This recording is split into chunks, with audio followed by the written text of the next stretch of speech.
அஸ்ஸலாமு அலைக்கும் வரஹ்மத்துல்லாஹி வரகாத்துஹு. பிஸ்மில்லாஹிர் ரஹ்மானிர் ரஹீம். அன்பான சகோதர சகோதரிகளே, எல்லாம் வல்ல அல்லாஹ்வின் நல்லடியார்களே, இஸ்லாம் என்னும் பாக்கியத்தை நமக்கு வழங்கிய வல்ல இறைவனுக்கு நன்றி செலுத்தியவர்களாக எனது உரையை ஆரம்பம் செய்கின்றேன்.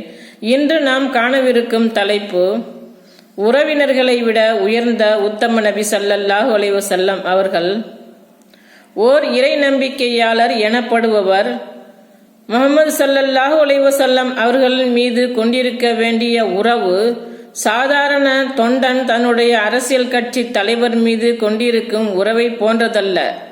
அவனது தாய், தந்தையர், மனைவி, மக்கள் மற்றும் உலக மக்களில் யார் மீது கொண்டிருக்கும் உறவு, அன்பு, பாசத்தை விடவும் நபி ஸல்லல்லாஹு அலைஹி வஸல்லம் அவர்களின் மீது கொள்ள வேண்டிய அன்பு அழுத்தமான ஒன்றாக இருக்க வேண்டும். இதை அல்லாஹ் தனது திருமறையில் சொல்லி காட்டுகிறான்.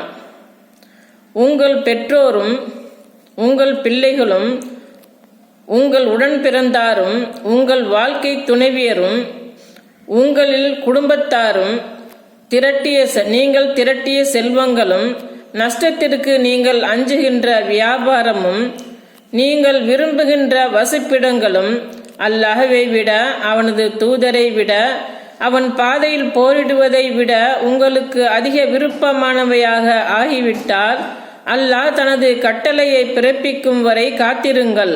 குற்றம் புரியும் கூட்டத்திற்கு அல்லாஹ் வழிகாட்ட மாட்டான் என்று கூறுவீராக.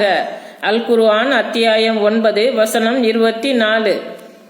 இந்த உலகத்தில் ஒரு மனிதனுக்கு பிரியமான அனைத்தையும் விட அல்லாஹும் அவனது தூதரும் மேலாக இருக்க வேண்டும். அவ்வாறு இல்லாவிட்டால் தன்னுடைய வேதனையை எதிர்பார்த்திருக்க வேண்டும் என்று அல்லாஹ் இந்த வசனத்தில் குறிப்பிடுகிறான்.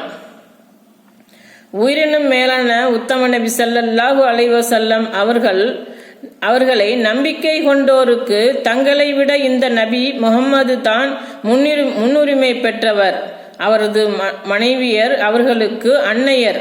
அல் குர்ஆன் அத்தியாயம் 33 வசனம் 6. நம்முடைய உயிரை விடவும் நபி ஸல்லல்லாஹு அலைஹி வஸல்லம் அவர்கள் மேலானவர்கள் என்று இந்த வசனம் குறிப்பிடுகிறது.